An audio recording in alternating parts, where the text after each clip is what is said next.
इधर ध्यान दो, एप्लीकेशन ऑफ ट्रिगोनोमेट्री। अब ट्रिगो में हमने रेशियोज से कैसे खेलते हैं, P by H, B by H वाली फर्स्ट एक्सरसाइज समझ आ गई सबको। Specific ratio 0, 30 degree, 60 degree, 45 degree and 90 degree में सब trigonometric ratio sine, cos, tan, cosec, sec और कॉट की वैल्यूज हमें पता लग गई। थर्ड एक्सरसाइज थी आइडेंटिटीज। ये तीनों में अगर आपकी अच्छे से प्रैक्टिस हो चुकी है तो आप ये एक्सरसाइज या ये चैप्टर 2 घंटे में खत्म कर सकते हैं। अब ध्यान से सुनना, इसमें सिर्फ 2 ही कंसेप्ट हैं, वो समझ आ गया तो काम खत्म हो जाएगा तभी के तभी। एप्लीकेशन ऑफ ट्रिगोनोमेट्री, आपको चैप्टर का नाम तो पता लग ही गया होगा। जो हमने ट्रिगोनोमेट्री में सीखा उसकी एप्लीकेशन या उसको रियल लाइफ में अप्लाई कैसे करना उसकी बात होगी अब, ठीक है। तो भाई देखो, जैसे एक बंदा यहाँ खड़ा है, दिस इज शुभ। गंदी बात है नहीं, गंदी बात नहीं, गंदी बात हो गई। ये ग्राउंड है, ठीक है जी।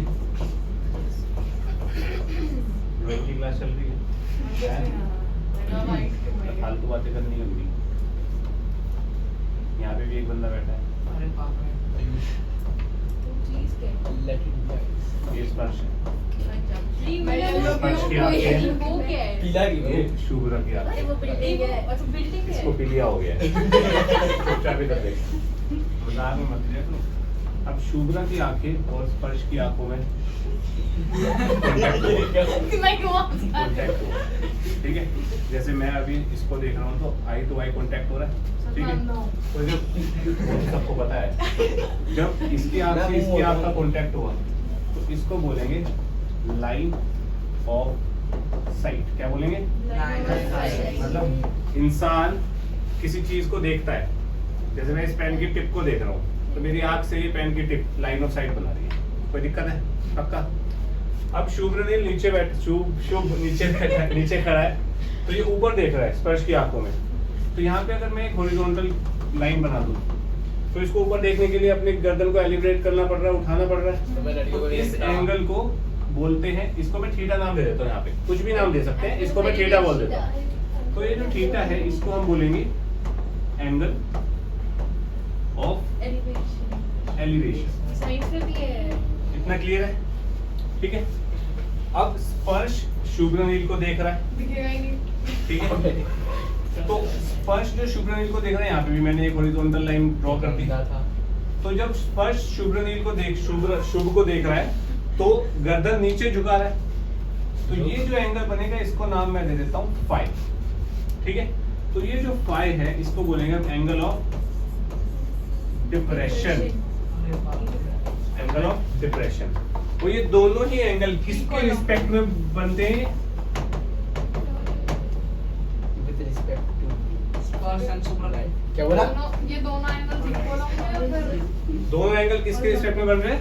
हॉरिजॉन्टल के रिस्पेक्ट में। अब मेरे को बताओ, ये हॉरिजॉन्टल है, ये हॉरिजॉन्टल है, ये line is acting as a transversal. तो जनरली मैक्सिमम सिनेरियोज में ये वाला एंगल और ये वाला एंगल इक्वल होंगे। By what condition? क्लियर है? ठीक है। पैरेलल कैसे? अब मैंने ये बोला मैक्सिमम केसेस में, वो मैक्सिमम जो वर्ड मैंने लगाया वो क्यों लगाया? जब ये हॉरिजॉन्टल और ये हॉरिजॉन्टल पैरेलल होगी, ऑब्वियस सी बात है। ऑल्टरनेट नहीं होगी तो फिर इक्वल कैसे होंगे? ठीक है, ओके। और हॉरिजॉन्टल मैक्सिमम केसेस में पैरेलल ही होती है, क्योंकि horizontal to what? Horizontal to the ground होगी ना यार चीज। ये डॉटेड लाइन है, हॉरिजॉन्टल टू द ग्राउंड होगी। इतना क्लियर है? इन कंसेप्ट में कोई प्रॉब्लम है? पक्का? अब यार मैं तुम्हें बोलता हूँ tan theta equals to x/3 है। ऐसी एक इक्वेशन मैंने आपको दे दी। तो मुझे यहाँ पे अगर थीटा पता लग जाए तो x की वैल्यू आ जाएगी। भाई थीटा अगर 30 डिग्री है तो ये बनता है √3 हो जाएगा, x आ जाएगा √3, इजी। अगर मैं यहाँ पे x की वैल्यू दे दूँ तो थीटा आ जाएगा। हाँ कि ना? पक्का? सोच लो। आपको ये तो पता है एंगल अंडर कंसीडरेशन के सामने परपेंडिकुलर होता है, 90 डिग्री के सामने हाइपोटेन्यूज होता है, जो बची हुई साइड उसे बेस बोल देते हैं अपन लोग। यही होता है। ये समझ आया आप लोगों को? पक्का? इतना लिखो फिर आगे बात करो। कुछ देखो, अ task stands vertically on the ground from a point on the ground which is कितने मीटर अभी from the foot of the tower। क्या लिखा है यहाँ पे? Foot of the tower. 50 meter height 15 यानी कि ये एक टावर है, 15 मीटर ये ग्राउंड है, ये टावर का टॉप मोस्ट पॉइंट है। टावर जहाँ पे ग्राउंड पे मिलता है उसको क्या बोलते हैं? Foot of tower. कोई दिक्कत? From point on the ground which is 15 meter away from the foot of the tower. ये पॉइंट मैंने ए मान लिया या पी मान लेता हूँ, ठीक है। तो ये डिस्टेंस कितना दिया हुआ है मेरे को? 15 मीटर। कोई दिक्कत है किसी को? नहीं sir The angle of elevation of the top of the tower is found to be 60 degree. Angle of 60 elevation. degree. This is 60 60 degree. कोई दिक्कत? यस अब मेरे को हाइट ऑफ द टावर निकालनी है, यानी कि मेरे को क्या निकालना है? H. कौन सा फॉर्मूला रख सकते हैं शशांक Tan. यहाँ पे? Correct. tan का लगेगा Tan 60. tan 60 Tan 60 is equals to perpendicular by base. हाँ कि नहीं? हाँ सर ये निकालना है, हाँ बेस गिवन है। आपकी P और B कॉट भी लगा सकते हैं ना यहाँ पे, कॉट थीटा, कॉट 60 भी आंसर सेम ही आएगा, ठीक है। तो tan 60 कितना होता है? h by 50, h कितना आ जाएगा यहाँ से? 15√3 मीटर्स। इजी है क्वेश्चन। यस सर बस इन क्वेश्चंस में आपको सबसे ज्यादा ध्यान क्या रखना है? डायग्राम। डायग्राम अच्छा बन गया, सही बन गया, सटीक बन गया तो ट्रायंगल दिखेगा, ट्रिगोन लगाओ, आगे बढ़ो, बात खत्म। सिर्फ यही है इस पूरे चैप्टर में, हर क्वेश्चन में तुम यही देखोगे। फॉर एग्जांपल नेक्स्ट क्वेश्चन देखो, अभी मत देखो। The angle of elevation of the top of the tower from a point on the ground which is 30 meter away from the foot of the tower is 30 degree. Find the height of the tower. Same question बन गया, same question बन समझा गया। नहीं sir से बोला angle of Ayush बेटा, इसमें क्या है समझने का? हमें ये सर आपने बताया था कि angle of elevation of the top of the tower from a point. इस पॉइंट से टॉप ऑफ द टावर का एंगल ऑफ एलिवेशन तुम्हें दिया हुआ है 30 डिग्री, ठीक है sir which is 30 meter away. हाँ सर ये 30 मीटर है। हाँ सर इसमें क्या समझ नहीं आया बेटा आपको इंग्लिश में? सर मुझे एंगल आपको गलत लगा बेटा? सर बोली बात ये हाइट है, tan लगा या cot लगा, जिसमें P और B आ रहा है इस एंगल के हिसाब से वो लगा दे कोई, खत्म। तो tan 30 कितना हो जाएगा यहाँ? h upon 30। tan 30 की वैल्यू क्या होती है इस पर? तो मेरे को tan 45 की वैल्यू बता।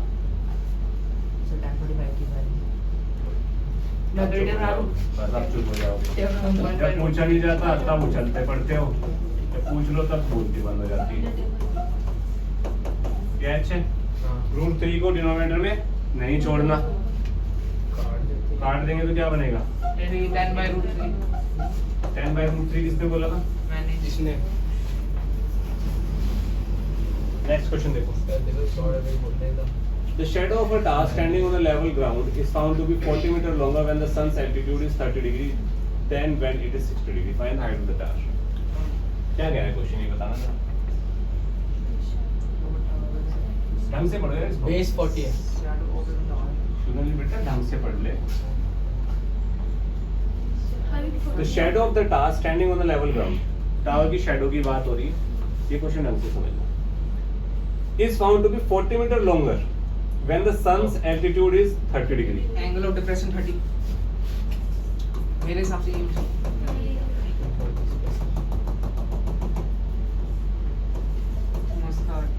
ये 30 डिग्री। ओके खूबसूरत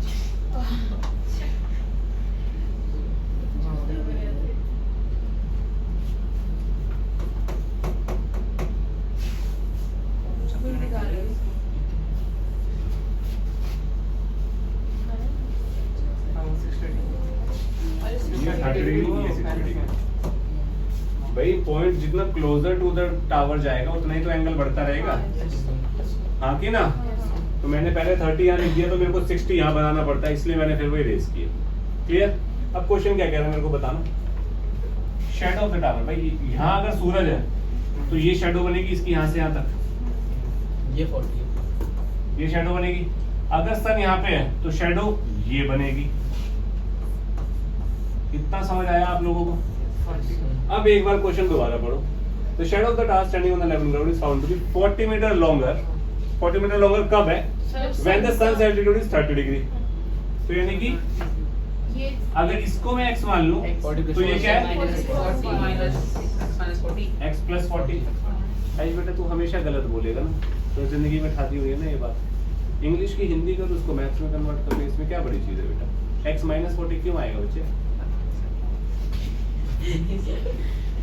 find the height of the tower. मेरे को ये h निकालना है। कितनी बात समझ आई? पक्का? एक बार क्वेश्चन दोबारा पढ़ो, फिगर से रिलेट करो। कुछ गड़बड़ लग रही है तो मुझे बताओ। कुछ गड़बड़ पढ़ो। तो नहीं सर।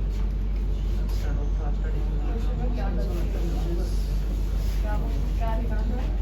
कुछ नहीं बेटा, तू आराम से बैठ। उनकी कोई क्वेश्चन बनेगा। ग्राउंड के रेस्पेक्ट में तो मेरी Equation to variable Point on the ground base. Correct? मेरे पास एक ये ट्राइंगल है। इस ट्राइंगल में मेरे को परपेंडिकुलर और इस एंगल के हिसाब से बात करूँ, परपेंडिकुलर और बेस गिवन है। क्या लगेगा पी और बी में? tan या cot? tan ज्यादा प्रेफरेबल है। तो सबसे पहले equation tan 60 is equals to h by x आ जाएगा। तो इससे मैं क्या बोल सकता हूँ? tan 60 is √3 is equals to h by x। तो इससे मैं क्या कह सकता हूँ? √3x is equals to h। या फिर मेरे को x निकालना है, क्या निकालना है? x निकालना है, तो x की वैल्यू निकाल लेता हूँ, h by √3। कोई दिक्कत तो नहीं है किसी में यहाँ पे? साथ में दूसरा ट्राइंगल देखो, दूसरा ट्राइंगल कितना एंगल है यहाँ पे? 30 30 के रिस्पेक्ट में this is perpendicular and this is base. तो tan 30 degree is equals to सब चुप शशांक क्या है? tan 30 correct, h upon x plus 40। tan 30 कितना होता है? 1/√3। हाँ, सबको रट गई values.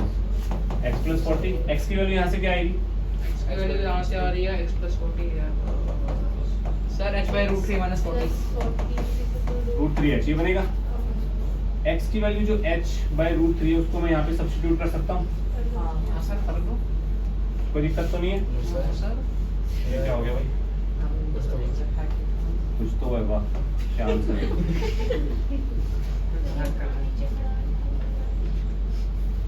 h by √3 plus 40 is equals to √3h। Sir इसको रेशनलाइज √3 से एलसीएम ले लेते हैं, क्या बनेगा? सर इसको रेशनलाइज कर दो h plus 40 √3 is equals to 3h।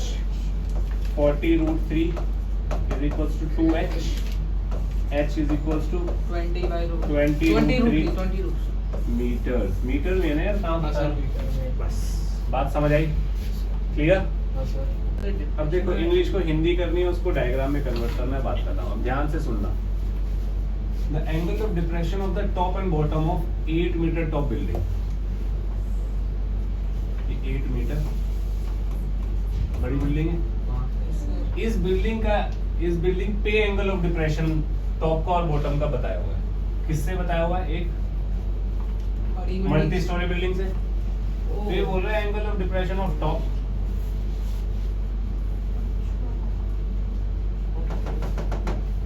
ये वाला angle of depression of top कितना है? 30। Angle of depression of bottom ये कितना है? 45 समझे? अगर ये 45 है तो ये क्या है? सर 45 ये कितना होगा? 30 बात समझ आई? अगर ये 8 है, ये हॉरिजॉन्टल पैरेलल है, तो ये रेक्टेंगल बनेगा एक। यस सर तो ये भी कितना होगा? और इसको मैं h मान लेता हूँ यार, कोई दिक्कत तो नहीं है। एक ट्राइंगल ये है मेरे पास, एक ट्राइंगल ये है मेरे पास। तो tan 30 इस ट्राइंगल में लगाऊंगा तो क्या बनेगा? tan 30 इसमें लगाओ तो h by इसको d मान लेता हूँ, d डिस्टेंस। तो ये भी d हो जाएगा भाई अपना। इस ट्राइंगल में h by d हो जाएगा ही। तो यानी कि मैं बोल सकता हूँ √3h is equals to d। एक इक्वेशन आ गई। Okay, sir tan 30 1 by next इस ट्राइंगल में लगाएंगे tan 45 कितना बनेगा? h plus 8 sir, upon d। Super इतना क्लियर है? ट्यूनरी बेटा थोड़ा सा दिमाग का प्रयोग करा करें साथ साथ में, लगाने से पहले। ये 1 होता है तो d is equal to h plus 8 हो जाएगा। हाँ सर। इसमें कोई डाउट है किसी को? कुछ भी नहीं, दो ट्रायंगल निकाले, p बाय b लगा दी, खत्म बात। एकांश पक्का T की वजह क्लियर है ना? अब इनको अच्छा d भी निकालना और h भी निकालना, दोनों निकालना है ना। तो यार d की वैल्यू हो जाएगी कितनी? √3h is equal to h plus 8। दो इक्वेशन दो वेरिएबल सॉल्व कर लो। ये हो जाएगा √3 माइनस 1 इक्वल्स टू 8। h कितना आएगा? 8 बाय √3 माइनस 1 √3 प्लस 1 √3 प्लस 1 कितना हो जाएगा? 8 √3 प्लस 1 अपॉन 3 माइनस 1 इज 2 ध्यान रहा है 4 बाय √3 प्लस 1। मिल जाना। ठीक है, 4 √3 प्लस 1। कोई दिक्कत तो नहीं है यार? मेरे को h पूछा है कि height of the multi storey building, height distance पूछना। डिस्टेंस भी पूछा है, हाइट भी पूछी है। तो पहले हम क्या करते हैं, h आ गया तो h को यहाँ डाल देते हैं। तो d कितना आ जाएगा मेरे पास? 4 √3 प्लस 1 इंटू √3 आ जाएगा। ये हो जाएगा 4 3 का 12 प्लस 4 √3 12 प्लस 4 √3। ये तो मेरा d आ गया। एक आंसर ये आया, distance between the two buildings is this and total height of multi storey building is h plus 8 correct. कुछ बच्चे ये गलती कर देते हैं, h प्लस 8 कितना हो जाएगा? 8 12 प्लस 4 √3।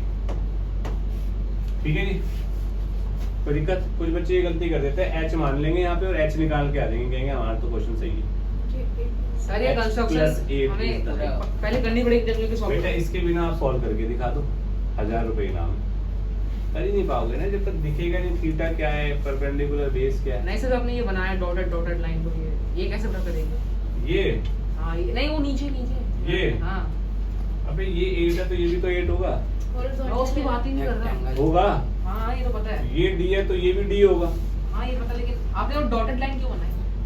अबे ट्रायंगल कैसे बनेगा बाबू हलवाई? पता? ट्रायंगल बिना लाइन के कैसे बनेगा?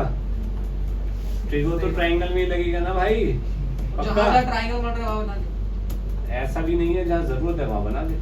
सर आपने कहा था मोस्टली हॉरिजॉन्टल बनते, तो ये कब पता चलेगा हॉरिजॉन्टल वो बनाने में? डिपेंड करेगा क्वेश्चन। सर सर डिस्टेंस कैसे निकालते हैं? डिस्टेंस कैसे निकालते हैं? सर मारो ठीक है, सर क्वेश्चन। सही सर मारो सर जब आप H ऐसे समझ आया बेस नहीं हो तेरे गया? को? H समझ आया? H को यहाँ डाल दे दिया। अच्छा अच्छा ठीक है। क्वेश्चन देखो, from the top of 7 meter high building, ये 7 मीटर हाई बिल्डिंग है, ठीक है, इसके टॉप से the angle of elevation of the top of a cable tower, यानी कि ये एंगल ऑफ एलिवेशन ये कितना है? कितना है? 60 डिग्री। कोई दिक्कत है किसी को? कोई दिक्कत है?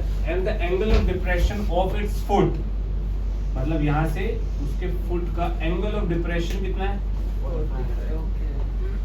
बात समझ आई? हाँ भाई, हिंदी से इंग्लिश, इंग्लिश से हिंदी। और ये कितना हो गया? सर ये 777 ये h मान लेते हैं यार अपन। Determine the height of the tower, इसको मैं d मान लेता हूँ। ये भी डी हो जाएगा। तो इस ट्रायंगल में tan 45 लगा दो। कैसे लगेगा? हाँ, अरे सर सॉरी मैं should be total perpendicular by base, base is tan 45 कितना होता है? 1 One. d equals to 7 ये 7 हो गया, ये भी 7 हो गया, tan 60 लगा दो। tan 60 कितना हो जाएगा बच्चे? √3 नहीं होएगा, h by 7 होएगा। tan 60 √3, 7 √3 is h। पूरी हाइट कितनी हो गई है? 7 + 7 √3 7 √3 Plus plus one. 1 meters। Easy. Diagram एक बार इंग्लिश से डायग्राम कंपेयर करो कैसे बना है। From the top of the 7 meter high building, इस बिल्डिंग के टॉप से the angle of elevation of the top of the cable tower is this and the angle of depression of its foot, इसकी foot का angle of depression मतलब horizontal से। Diagram में देखो tan। ये 2 मार्कर बनेगा। एक मार्कर। भाई मेरे को नहीं पता कितने मार्क का क्या क्वेश्चन आएगा, क्वेश्चन कैसे करते हैं वो सीख ले, ठीक है? तो रट्टे मारता है कि जो एक खींचना मार्क कितना पूछता है question मेरे से। कितना कुछ नहीं खींचता इसमें, सीधा टू द पॉइंट होती है चीजें। चलो भाई ये वाला क्वेश्चन देखो, TV tower stands vertically on the bank of a canal, ये टीवी टावर है, ठीक है। From a point on the other bank directly opposite to the tower, the angle of elevation of the top of the tower is this, from another point 20 meter from the point 30। भाई इस point से angle of elevation for the top of the tower is 60 degree, from a point 20 metre away, यहाँ से top का elevation है 30 degree, ठीक है। तो एक ट्राइंगल ए बी सी ले लेता हूँ, in triangle A B C tan 60 लपेट देते हैं सीधा, tan 60 is equals to h upon, इसको मैं मान लेता हूँ x, h अपॉन x हो जाएगा, ये 60 डिग्री है, tan 60 perpendicular upon base, simple, ठीक है। यहाँ से मेरे पास क्या आएगा, ये इसकी वैल्यू क्या होती है √3, यानी कि √3x is equal to h, पहली इक्वेशन, क्लियर। अब कौन सा ट्राइंगल लूँ Ekansh, A ADC ADB, 90 degree वाला तो लेना पड़ेगा अपने को, तो 90 डिग्री पे लगाना आता है। tan 30 कितना बनेगा भाई यहाँ पे, tan 30 बताइए रुद्र, गलत, AB अपॉन DB, सेंस नहीं समझता बाबू तू मेरी। tan 30 की वैल्यू 1/√3 होती है, AB कितना है, h है अपना, और DB कितना है x + 20 या 20 + x, ठीक है जी, शेयर समझ आया। अब मेरे को x भी निकालना है और h भी निकालना है, यहाँ पे बोल दिया ना height and width of the canal, तो ये क्या हो जाएगा x + 20 is equals to √3h, okay. अब मैं h को √3x रख देता हूँ, यहाँ h को रख दिया √3x,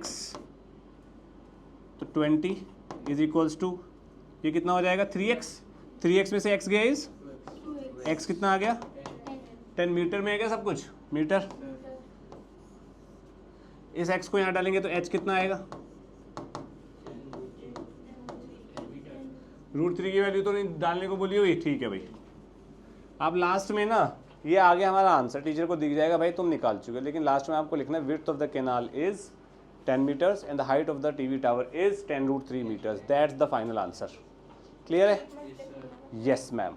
जो क्वेश्चन कह रहा है from a point on the ground, एक पॉइंट है ग्राउंड पे P, the angles of elevation of the bottom and top of the transmission tower, यानी कि टावर के बॉटम का एलिवेशन और टॉप का एलिवेशन दिया हुआ है अपने को, top of the 20 meter high building, ये बिल्डिंग है 20 मीटर हाई,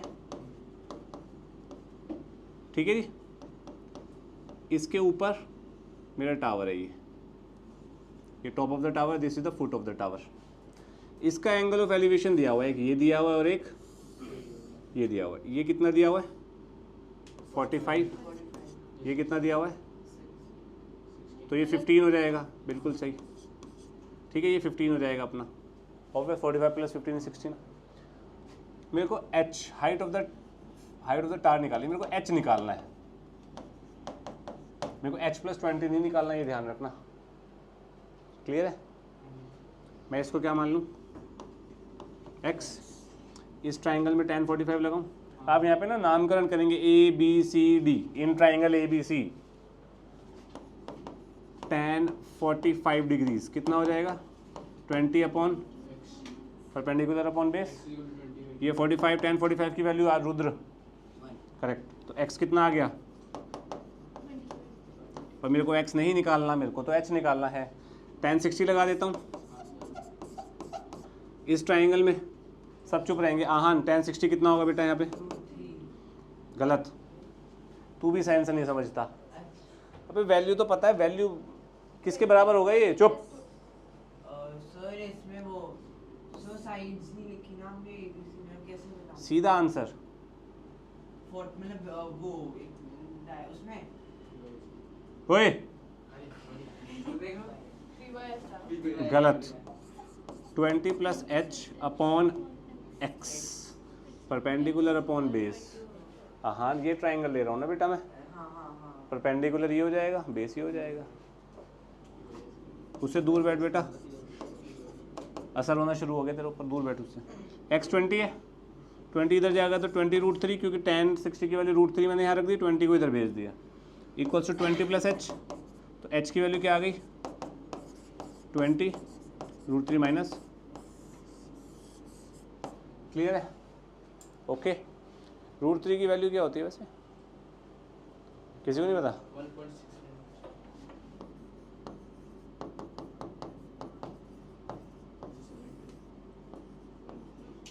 इरेशनल नंबर है, अप्रोक्सीमेट वैल्यू 1.732 होती है, और ये आप क्वेश्चन में तभी डालेंगे जब या तो MCQs में क्वेश्चन हो और √3 ना आ रहा हो, या फिर जब गिवन होगी यू कैन यूज √3 = 1.732। क्लियर है? पक्का? तुम क्वेश्चन को हिंदी में कन्वर्ट करना सीखो। लास्ट अटेम्प्ट संदीप बताइए क्या है? सर एक घर का विंडो h मीटर ऊपर है ग्राउंड से, उस घर के दूसरे लेन पे एक और घर है जिसका उस विंडो से एंगल ऑफ एलिवेशन और एंगल ऑफ डिप्रेशन अल्फा और Correct. बीटा है। अब बोलोगे हमने भी तो यही बोला था, सर मेरे को बोलने का बस रहने दे, 20 मीटर, बस चुप रह तू। 20 गलती नहीं कोई ऐसा ये घर की विंडो है, इस विंडो को एक पॉइंट एज्यूम करके चलूंगा मैं। इस विंडो से दूसरे घर का angle of elevation, obviously angle of elevation horizontal के साथ होता है भाई, और एंगल ऑफ डिप्रेशन दिया हुआ है।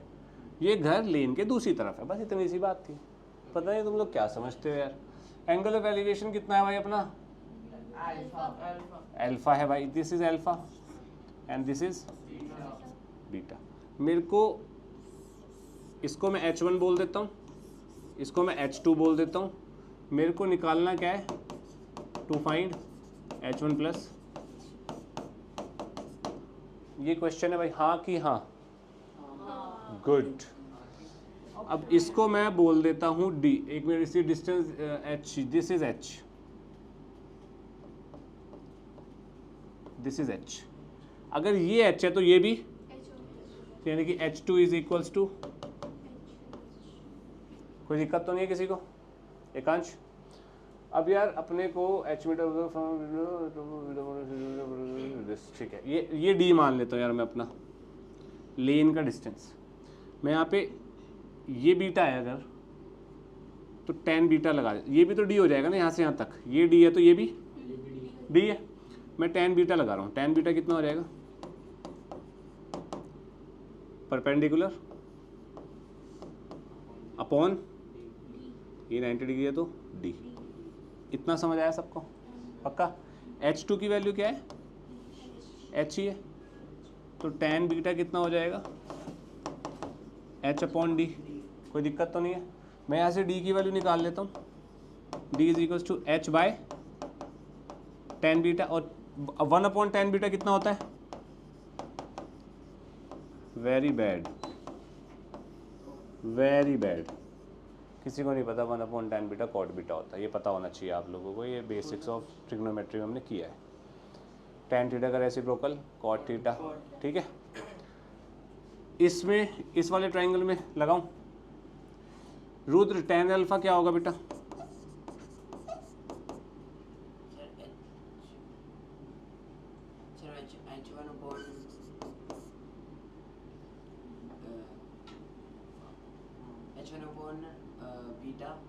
गलत बेटा, सानवी करेक्ट बेटा। इसके लिए ये परपेंडिकुलर हुआ, ये बेस हुआ, ये किसके बराबर है?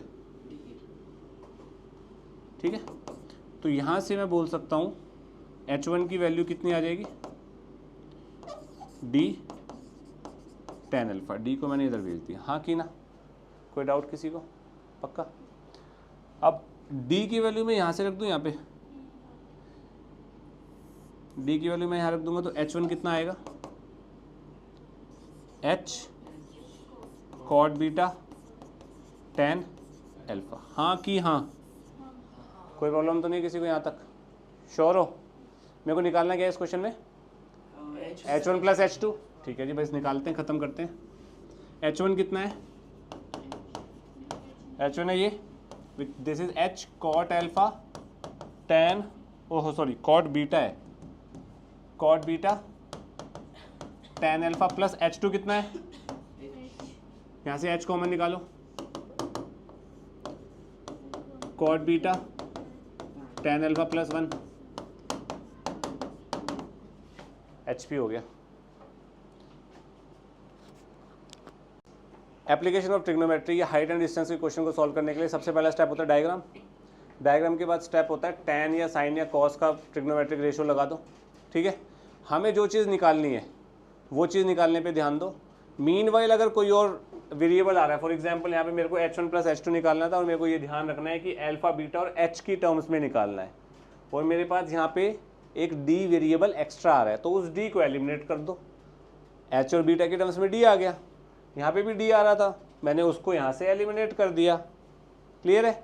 अब h1 भी अल्फा बीटा और h की टर्म्स में आ रहा है, h2 भी h की टर्म्स में ही आ रहा है, दोनों को ऐड कर दो, आंसर शॉर्ट आएगा ही आएगा। क्लियर? ऐसे बहुत गंदे एक्सप्रेशन आएंगे आपके सामने, लेकिन ये ही एल्गोरिदम है सॉल्व करने का। कोई बड़ा कोई दिमाग वाली चीज़ ज़्यादा है नहीं एप्लीकेशन ऑफ ट्रिगोनोमेट्री। ठीक है जी, प्रैक्टिकल। यहाँ पे बंदा पतंग उड़ा रहा है, यहाँ पे पतंग उड़ रही है, तो ये धागा थोड़ा सा बेंड नहीं हो जाता ऐसे? किसी ने पतंग अच्छे से उड़ाई हो बचपन, किसी का बचपना असली में बचपना रहा हो तो ऐसा होता है। इसमें बोले ये स्लैक है, ये स्ट्रिंग में स्लैक है, हमें ये मान के चलना है, ये हो रहा है एकदम सीधा। ट्रायंगल बना रहे ना सीधे। क्यों नहीं बेटा, no slack in the string, क्योंकि ट्राइंगल नहीं बनेगा ना बाबू आपका।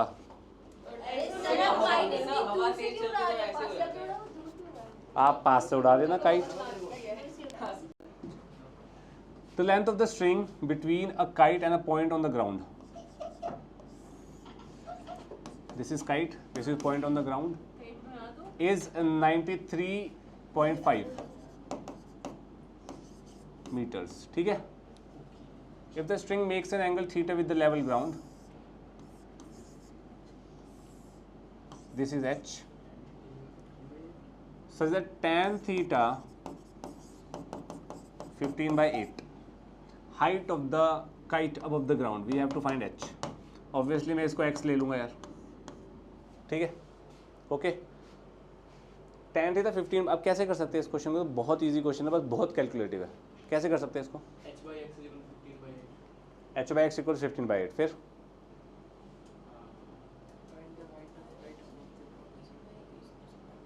सोचो, बहुत ही इजी है यार, ये तुम सब कर सकते हो।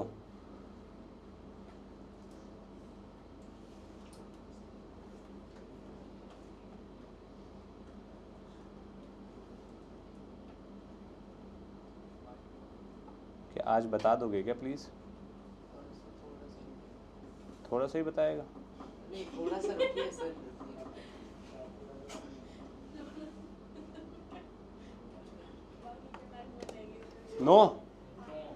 नो, अरे यार एक्सरसाइज 1 का क्वेश्चन है तो।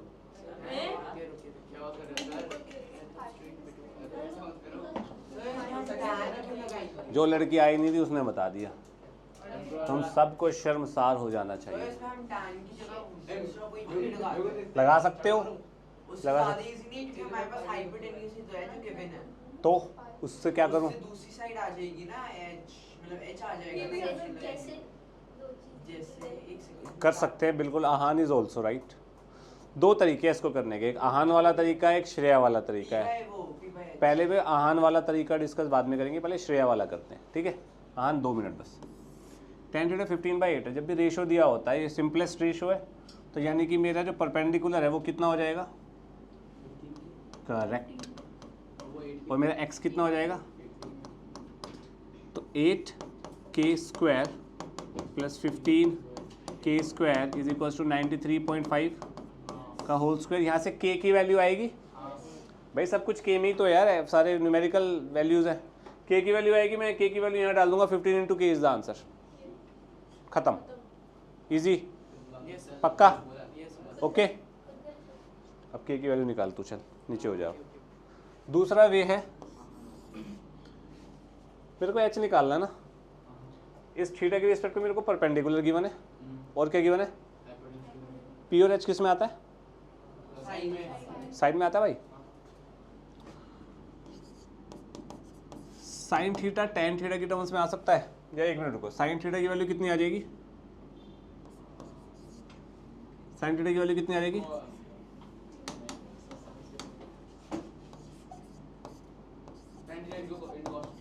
ये आएगी h बाय 93.5। अब tan थीटा की वैल्यू 15/8 है, sin थीटा की वैल्यू कैसे निकालूं? दोनों को cos के उसमें कर लो।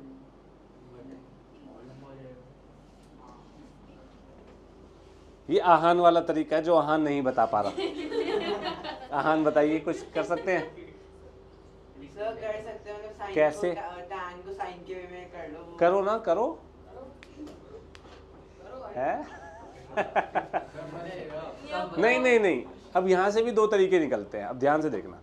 साइन थीटा ये एक तरीके से,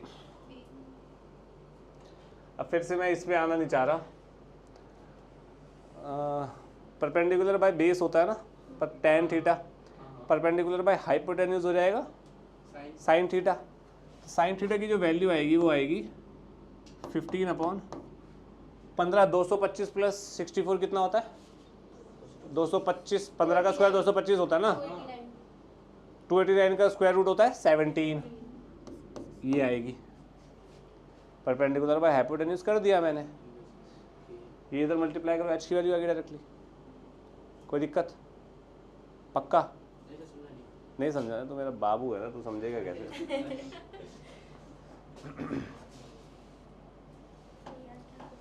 चलो लेट मी ट्राई अगेन। ये एक तरीका है करने का, ये आप लोगों को सबको आता है पर आपको शायद याद नहीं आ रहा। एक्सरसाइज 1 में जब हमें रेशियो दिया होता था, tan थीटा दिया है, हमें ऑल अदर ट्रिग्नोमेट्रिक रेशियोज निकालने होते थे, तो हम क्या करते थे? तो वही तो यूज़ किया है मैंने यहाँ पे, ठीक है। लेकिन दूसरा तरीका देखते हैं, एक तीसरा तरीका हो गया एक तरीके से। अब क्या करना है, हमें साइन थीटा बनाना है, किसको यूज़ करके बनाना है? tan को यूज़ करके बनाना है, ठीक है। करें। 1 + tan स्क्वायर थीटा कितना होता है?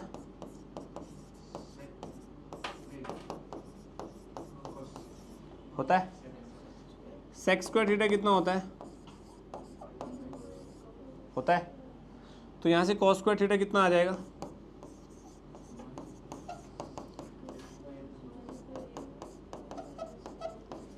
ये समझ आई? इसको इधर ले गया, इसको इधर ले गया, कोई दिक्कत? पक्का? साइन स्क्वायर थीटा कितना होता है? 1 - cos स्क्वायर थीटा होता है। यहाँ माइनस लगाया, यहाँ माइनस लगाया, यहाँ 1 किया, यहाँ 1 किया, कोई दिक्कत है किसी को? 1 - cos स्क्वायर थीटा को क्या लिख सकता हूँ? साइन स्क्वायर थीटा, और यहाँ पे एलसीएम ले लूंगा तो 1 + tan - tan square theta upon 1 + tan square theta. हाँ कि ना? साइन थीटा निकालना ना मेरे को, तो साइन थीटा कितना आ जाएगा? Whole root of this, square root of this. tan square theta कितना आएगा? 15/8। बेसिकली कितना हो जाएगा? 225/64 अपॉन 1 + tan स्क्वायर, 1 + 225/64 आएगा। एलसीएम लेके काटूंगा तो क्या आएगा? 225/64 अपॉन 289/64। इससे ये गया 15/17 साइन थीटा। यहाँ से सीधा एच आएगा, कोई दिक्कत? तेरे को मैंने के निकालने को कहा था, निकला तेरा के? मेरे बाबू से के नहीं निकला अब तक। 93.5/17 आ रहा है, बिल्कुल सही आ रहा है इस लड़की का। क्या कर रहा है बे? ये देखो, इसको सॉल्व करेंगे 64 के स्क्वायर, 225 के स्क्वायर, ये हो जाएगा 289 के स्क्वायर इज इक्वल टू 93.5 का स्क्वायर। इतना समझ आया? के की वैल्यू कितनी आएगी? 93.5 का होल स्क्वायर अपॉन 289 का अंडर रूट। के स्क्वायर मतलब इसको नीचे ले जाके के की वैल्यू कितनी आ गई? 93.5/17। आंसर मेरा 15 की है ना? 15 की है ना? तो 15 इंटू दिस आंसर हुआ? हुआ? h इज 15 के ना, तो h is equals to 15 k, तो h is equals to 15 into k is 93.5/17। ये आंसर हुआ 93.5 इंटू 15/17। यहाँ से भी h वही आ रहा है, यहाँ से भी h वही आ रहा है, कोई दिक्कत? सॉल्व कर लोगे अपने आप? पक्का है? श्योरिटी? कितने मीटर्स आंसर हो जाएगा? अब मैंने आपको 3 तरीके बता दिए भाई इसको सॉल्व करने के। कर लोगे अपने आप। ध्यान से समझना, ये क्वेश्चन दो तरीके से आता है, एक न्यूमेरिकल वैल्यू के साथ आता है, एक वो जो गंदा एक्सप्रेशन मैंने अभी बताया था ना 1 + tan alpha cot alpha by something something, उस वाले तरीके, दोनों तरीके से आता है ये, ठीक है। ध्यान से समझना, the angle of elevation of a cloud from a point 200 meter above the lake is 30 degree. ये अपनी लेक है भाई, यहाँ बनाता हूँ, ये लेक है, ठीक है भाई, ये लेक है अपनी। तुझे पानी पीना है क्या इसका? है?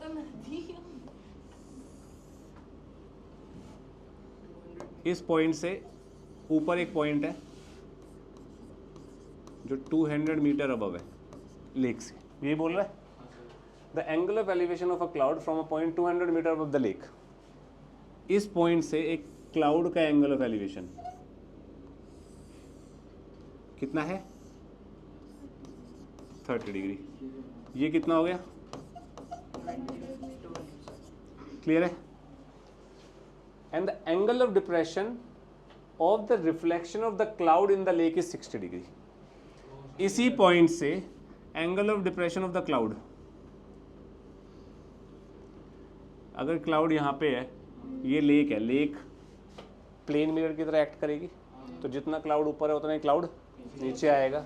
यानी कि अगर इसको मैं h मान लेता हूँ तो ये कितना हो जाएगा, एकांश बताएगा, 200 + h इज करेक्ट। इसका एंगल ऑफ डिप्रेशन कितना है? कोई दिक्कत है किसी को? मेरे को निकालना क्या है? The height of the cloud from the surface.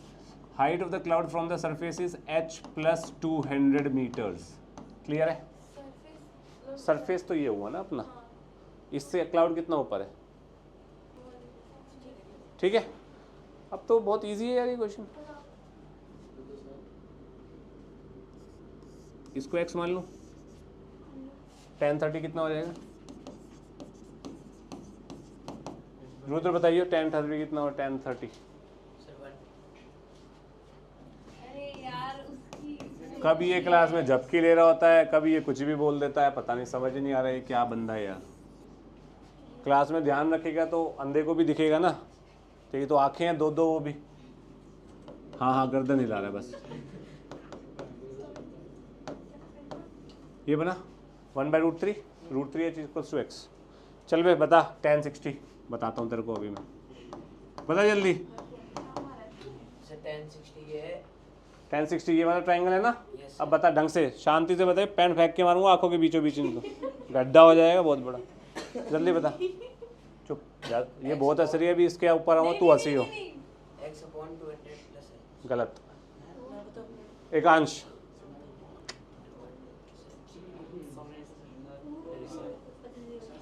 हाथ नीचे कर भाई, सुन लू उसकी बेचैन आत्मा।